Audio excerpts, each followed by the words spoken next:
Yan, si Lolo. Siya naman ngayon na naglilinis. O, di ba? Ba, hindi pa pwede dito ang boss-boss kahit inuubo yan. Maglilinis ng bahay yan. Ako naman, eto, nagliligpit din. O, ayan. Kinakailangan din namin siyempre magtulungan. Hindi lang ako ang maglilinis. Siya din. Ayan, tulungan kami. Tulungan kami rito sa bahay sa paglilinis. Di ba?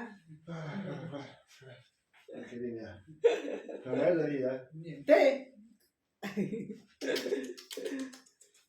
Marami na naman ang maiinggit dyan. O, ayan.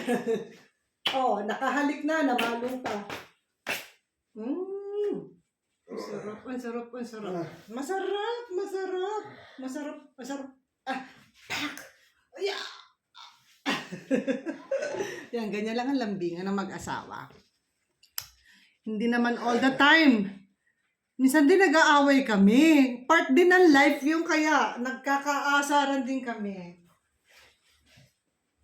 Lalo pag may mga sinasabi ako na sasalungatin niya, yun, doon ako madaling mag-init. Talaga namang pumuputok agad ang bulkan sa aking ulo. Pero okay lang yun. Ganyan lang naman. It's part of life. It's healthy living. Hindi maganda naman yung hindi nagkakatampuhan na mag-asawa. Siyempre.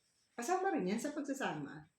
Ganyan. Lalo kung pwede nga lang i-video yung every morning namin, yung paglalambingan ba, bago bumangon sa higaan. Naku, baka maraming maumay sa inyo. Hindi na lang namin binibideo at nakakahiya na yun.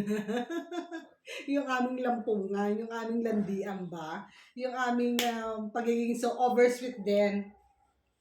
Super sweet. Lalo pa to, yan, marami yatang baong hantik to eh. Maraming langgam, napakatamis.